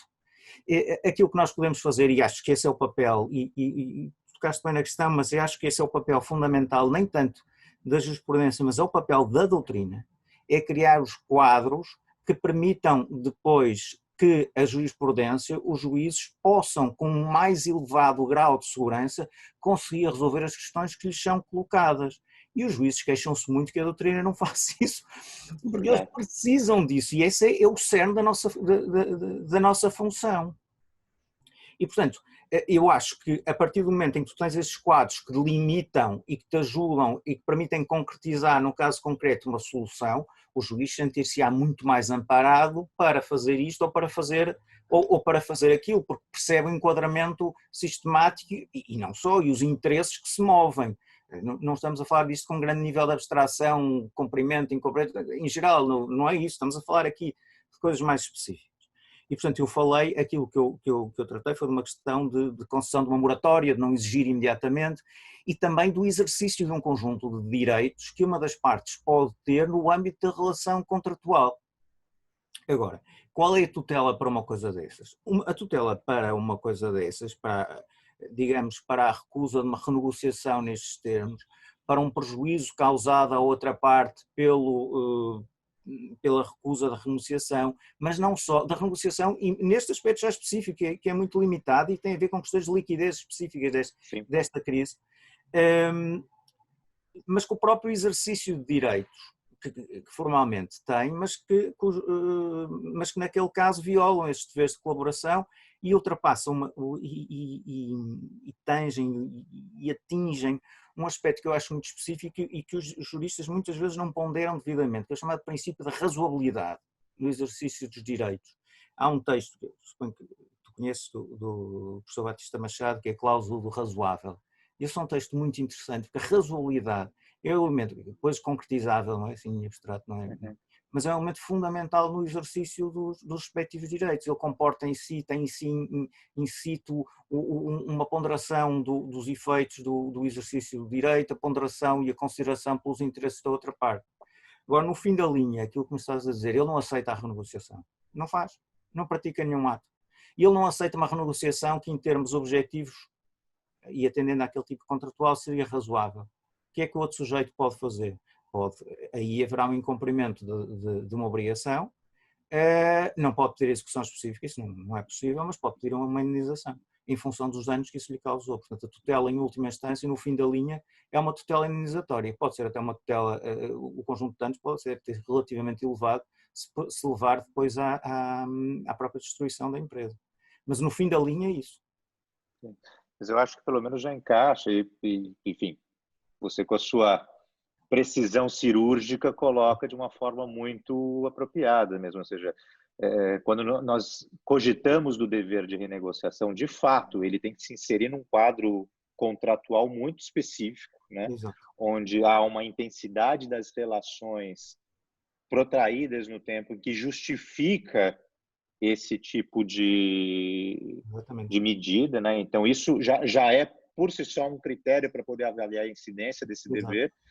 E a projeção do descumprimento do dever se dá no plano dos efeitos, né? Dos efeitos do exercício. Portanto, a gente pode até cogitar de um eventual abuso de direito de resolução, por exemplo, né? O que daria eventualmente até uma tutela inibitória, você suspende a possibilidade, isso poderia se cogitar, né, por um determinado período, né? E a pretensão indenizatória, evidentemente restrita aos efeitos decorrentes dessa postura de não renegociar. Eu enfim, faço minhas palavras da Mariana, eu sempre aprendo com o Miguel. E concordo. Aprendi duas questões que foram muito úteis para pensar. Eu não tinha pensado nessa questão da tutela inibitória, mas é útil. Eu confesso que isso tem surgido exatamente pela reserva que se tem feito com relação ao dever de renegociar. Porque, pelo menos aqui, a gente tem basicamente duas posturas, né? Uma que é uma afirmação do dever sem a definição do seu conteúdo, o que acaba ficando uma dificuldade mesmo para o juiz, principalmente para o juiz, né? Havia uma sugestão de que se vinculasse isso a um critério de admissibilidade da ação, ou seja, se você não demonstrasse que teve a renegociação, você não poderia postular, o que me parece uma solução a ser pensada, faz um certo sentido, porque, na verdade, você está simplesmente criando estímulos para que as partes reflitam o que aconteceu, né? E do outro, a mera negação do dever, né? O que também não me parece razoável. E eu acho que a sua exposição coloca de uma forma muito precisa a questão. Mariana, eu queria te fazer uma pergunta, né? E talvez a pergunta surja muito mais de um pouco da situação que eu vejo aqui, e eu posso estar vendo errado, né? De como é que essas questões, de fato, começam a suscitar a aplicação de um sem número de perspectivas dogmático-teóricas relacionadas à alteração das circunstâncias, né? Você colocou isso muito bem logo no começo da sua exposição, dizendo, olha, talvez ela seja ali complementar, ou seja, tem uma série de testes que eu tenho que fazer antes para depois chegar na solução da onerosidade excessiva, né? E aqui, vou aproveitar o teu conhecimento para pedir que dê uma clarificada numa coisa que está acontecendo. A gente começa a perceber que vai acontecer aqui no Brasil, né? A primeira é o seguinte, na doutrina e na jurisprudência, a carga que se dá muito é para saber se uma situação é ou não imprevisível, né? E, inclusive, o regime privado transitório, que foi aprovado por uma lei aqui no Brasil, um dos dispositivos é exatamente, olha, inflação, desvalorização não é causa não é alteração superveniente, não é imprevisível. Mas eu lembro que eu fiz um comentário numa exposição que eu fiz algum tempo atrás, logo no começo da pandemia, que eu falei assim, se tem algo de positivo que a pandemia está trazendo para o direito, é uma reflexão mais aprofundada da alteração da circunstância e da onerosidade excessiva. Porque ninguém vai discutir que é imprevisível a pandemia. Não é esse o problema. O problema é o problema da equivalência das prestações, né? Ou seja, não só a onerosidade excessiva, como um ponto que eu acho que tem sido muito negligenciado na doutrina, e a jurisprudência aqui no Brasil, de uma certa forma, falou assim, isso não é tão importante. E eu não sei se não é, isso eu queria ouvir, que é a vantagem excessiva do outro lado. Ou seja, se tem a onerosidade de um ponto, tem a vantagem do outro, né? Por quê? Porque muitas dessas situações que se está invocando, não há propriamente uma alteração na vantagem do credor. Evidentemente que você pode questionar se ela, comparativamente às circunstâncias, é uma vantagem maior ou não. Mas é um nível de aprofundamento da questão mais complicado, porque hoje em dia simplesmente se olha para a onerosidade excessiva. É muito desvantajoso para o devedor? Pode ser. Mas eu não estou gerando, na terminologia dos alemães, em lucros extraordinários para outra parte, né? E por que eu estou te perguntando dessa forma?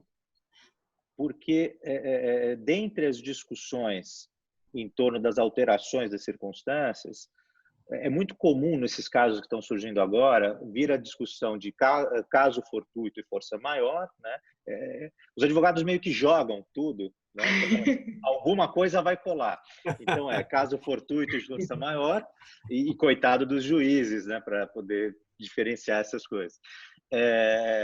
Onerosidade excessiva e, pasmem, quebra da base objetiva do negócio, né? Nós estamos meio que por esse caminho discutindo se nós temos ou não no direito brasileiro a concepção do Geschäftsgrundlage, né? Eu queria que você comentasse um pouquinho sobre isso a partir dessa perspectiva da perturbação da prestação mesmo, e da equivalência, né? Porque como nós dissemos, às vezes a consequência da onerosidade excessiva ela pode ser tão drástica quanto a alteração da circunstância, né?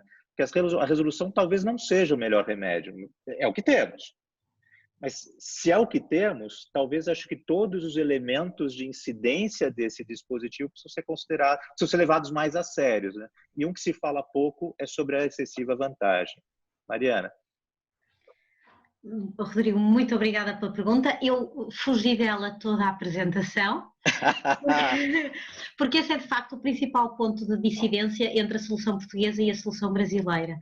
E eu senti que não me cabia a mim pronunciar-me sobre um aspecto de tão grande especificidade da realidade brasileira, mas já tinha permitida essa ousadia, então correndo o risco de em algum momento, enfim, entrar em seara alheia, eu pronunciar-me-ei especificamente sobre essa questão e, se me permitir, com toda a abertura académica que estes momentos nos proporcionam. Quando escrevo sobre a alteração das circunstâncias, tenho sempre a preocupação de nunca falar em desequilíbrio das prestações. Porque na concepção que eu defendo e que é defensável à luz do ordenamento jurídico português, a alteração das circunstâncias não é um problema de desequilíbrio das prestações, é um problema de desequilíbrio da equação económica do contrato. Não é de toda a mesma coisa, porque um desequilíbrio das prestações pressupõe que uma sobe e a outra desce. Um desequilíbrio da equação económica pressupõe que pode subir tudo ou pode descer tudo. E é muito comum, em contextos de alteração das circunstâncias, que ambas as partes sofram danos. Pensem, por exemplo, em todas as situações ligadas ao Canal de Suez. O encerramento do Canal de Suez é, de facto, o conjunto de decisões jurisprudenciais, sobretudo ao nível do ordenamento norte-americano, onde o problema da alteração das circunstâncias se colocou. Nenhuma das partes ganhou com o encerramento do Canal de Suez. O transportador teve que aumentar a distância e a duração da viagem cerca de 3 semanas, com custos de mão de obra, petróleo, gastos associados à própria disponibilização do navio. Mas a outra parte, portanto a contraparte, viu a sua entrega da mercadoria atrasada 3 semanas, viu eventualmente até incumprimentos não imputáveis do contrato, portanto ambas sofreram prejuízos. E essa será talvez a minha grande reserva à redação do 478, quando diz expressamente que tem que se tornar excessivamente onerosa para uma das partes com extrema vantagem para a outra. O Rodrigo note, e o Rodrigo é um germanófobo, como um pouco como nós, o ordenamento jurídico alemão, que na reforma de 2003 estabeleceu uma solução específica para a situação que está consagrada no 468, que retira da alteração superveniente das circunstâncias e que coloca na própria impossibilidade. É designada impossibilidade fáctica. A distinção entre a impossibilidade fáctica do 213, número 3, não estou em parágrafo 3, e o 313 do BGB é deste desequilíbrio entre prestações, em que temos uma situação de excessiva vantagem e uma situação de excessiva desvantagem. Lá estamos no exemplo do anel do EC, não é? Portanto, do anel que caiu ao rio. Eu sou muito crítica dessa solução da impossibilidade fáctica. Eu acho que quando nós começamos a descaracterizar as palavras, de repente já não sabemos o que é que elas significam, e para mim impossibilidade é impossibilidade. Mas a verdade é que há há uma acumulação de situações que podem e devem ser tratadas ao nível da alteração das circunstâncias, sendo que algumas pressupõem desequilíbrios prestacionais, mas algumas pressupõem desequilíbrios de equações económicas. E eu acho que em ambas a alteração das circunstâncias deve ter espaço para atuar. E deixe-me explicar ou justificar porquê. Porque os requisitos são muito apertados. Os requisitos são muito apertados. Repare, basta exigir uma excessiva onerosidade, se ela for interpretada no verdadeiro sentido da inexigibilidade, no verdadeiro sentido do dano contrário à boa-fé, para fazer referência ao ordenamento jurídico português. Isso eu fico sempre muito surpreendida quando os advogados invocam a excessiva onerosidade neste contexto de pandemia. Eu acho que a onerosidade excessiva e a alteração das circunstâncias é provavelmente dos institutos menos apelativos para qualquer advogado, porque é uma roleta russa. Ninguém sabe o que vai sair da decisão do juiz. Os requisitos são dificílimos. Uma resolução é indesejada e uma modificação ainda é mais arriscada. Portanto, não é propriamente um instituto apelativo que nós de repente estamos a tentar transformá-lo. É um instituto útil, foi pensado para estas situações, mas deve ser usado de forma parcimoniosa e muito cautelosa. Agora, afastar o instituto porque não é cumprido o requisito da vantagem excessiva para a contraparte, sem dar uma solução a estas situações, eu percebo porque é que tem recorrido à quebra objetiva da base do negócio, porque falta uma solução no ordenamento jurídico brasileiro para responder ao Canal de Suez. Espero ter respondido. Muito bem, como sempre. Eu acho que nós temos ainda alguns poucos minutos. Se alguém da audiência quiser fazer alguma pergunta.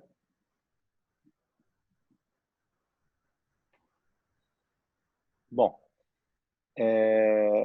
eu reputo a falta de perguntas da audiência há 2 motivos. Primeiro, o mais relevante, que é, evidentemente, a densidade e a forma como as exposições foram feitas, que, de certa maneira, deixam material para reflexão aqui, e esse tempo para reflexão é que é necessário para a formulação de mais perguntas, que talvez justifique aí num período um pouquinho mais para frente um convite para que vocês dois retornem a falar conosco. E o segundo motivo é porque desse lado do Atlântico, Mariana e Miguel, nós estamos próximo à hora do almoço. Eu penso que as pessoas estão já se encaminhando para essa atividade indispensável para o ser humano. De forma que eu agradeço muitíssimo, Mariana, Miguel, pelas exposições, pelas respostas. Espera só um minutinho que acho que pulou aqui. Eu Alexandre Gomide, Mariana, você Estou a ver. está aqui, ele fala: gostaria de saber da professora Mariana se os tribunais portugueses estão reputando o desemprego decorrente da pandemia como fato que permite a revisão do contrato. Doutor Alexandre, de facto estas questões ainda não chegaram a tribunal, portanto estão a ser tratadas ainda numa perspectiva meramente hipotética. O desemprego está a subir em Portugal, mas ainda não atingiu níveis endémicos que justifiquem essa operacionalização da questão. O tema foi tratado ao nível da crise de 2008, e os tribunais, o STJ, o Supremo Tribunal de Justiça, pronunciou-se especificamente rejeitando, portanto, dizendo que o desemprego era uma circunstância da vida pessoal do lesado, na altura era um contrato de crédito, para um contrato de promessa de compra e venda de residências, e o STJ veio negar. Veio dizer que de facto era um motivo individual do devedor, mas a verdade é que o nível endémico que se prevê, e eu espero que as previsões estejam erradas, mas o nível endémico que se prevê de desemprego na consequência da crise de pandemia que estamos a viver agora é francamente superior ao que se verificou na crise de 2008, e se atingir esse patamar de perturbação atípica, anormal, associada diretamente à pandemia, nós não podemos esquecer que Portugal vive muito ligado às atividades turísticas neste momento, portanto tem um peso muito significativo no PIB português, e temos a restauração a passar dificuldades, a indústria hoteleira a passar dificuldades. Se atingir esse nível endémico, se os tribunais o farão, tenho algumas reservas. Se o deveriam fazer, parece-me que sim. Parece-me que nesse patamar deixa de ser um motivo individual do devedor e passa a ser uma realidade social a que os tribunais não devem ser alheios. Claro que em respeito com todas as estruturas económicas de sustentabilidade do país. Portanto, isto presumindo nomeadamente o princípio da causalidade, o princípio da inexigibilidade, ou seja, todos os outros requisitos da onerosidade excessiva e da alteração das circunstâncias que terão que se verificar no caso concreto. Além de ter que provar a relação causal com a pandemia, não é? Portanto, tem que se provar que existe uma relação causal direta do desemprego com a pandemia. Espero ter respondido. Sim, Sr. Professor. Não, desculpa, se me permite só uma observação relativamente ao que a Mariana estava a dizer, eu diria o seguinte: a Mariana tem toda a razão quanto à aplicação, eu concordo com ela inteiramente, mas há ainda um ponto que eu diria que é o seguinte: a aplicação do Instituto de Alteração das Circunstâncias, se for feita em massa, isto é uma questão já não exatamente jurídica, mas de sensibilidade dos tribunais, não terá em si um especial acolhimento por parte dos tribunais, que essa é a minha expectativa, que não serão particular, eu não ia de generoso, não gosto de termos generoso aqui, parece que se está a dar alguma coisa, mas não são especialmente abertos a uma coisa destas, sob pena de se gerar uma enxurrada de ações. E, portanto, a via de composição deste tipo de situações sem ser aplicar ou não se lançar imediatamente, como os advogados muitas vezes fazem, para um instituto dessa natureza, é capaz de, também sob esse prisma, ser muito mais aconselhável. Onde agora estamos a falar num prisma muito prático, pondo um pouco os pés na terra, como nós dizemos aqui também. Muito bem. Nomeadamente, se o doutor me permite, só acrescentar que uma solução legislativa nestes contextos de perturbações de grande dimensão é muitas vezes a solução ideal, nomeadamente ao nível, por exemplo, da contratação bancária de contratos de mútuo de longa duração associados a situações de desemprego. Isso aconteceu na crise de 2008. Nós tivemos várias soluções legislativas transitórias que vieram dar resposta a essa catástrofe, enfim, pessoal das famílias. Até porque potencialmente os setores sociais envolvidos conseguem participar do debate, né? Exatamente. Não fica na decisão só do juiz, que é algo complicado mesmo. E ninguém ganha com o incumprimento em massa da contratação, portanto ninguém ganha. Exatamente. Meus amigos, Mariana, Miguel, a audiência, muito obrigado pela participação, pelas perguntas e até uma próxima, Mariana. Espero que a próxima seja presencial, você e o Miguel, ou aqui ou eu no Porto. Um grande abraço. O maior gosto é fazer e levá-lo aos nossos restaurantes que estão a precisar. Isso. Cumprindo uma função social. Exatamente. Então, muito obrigado. Nada, gostei imenso. Um abraço. Abraço. Tchau, tchau.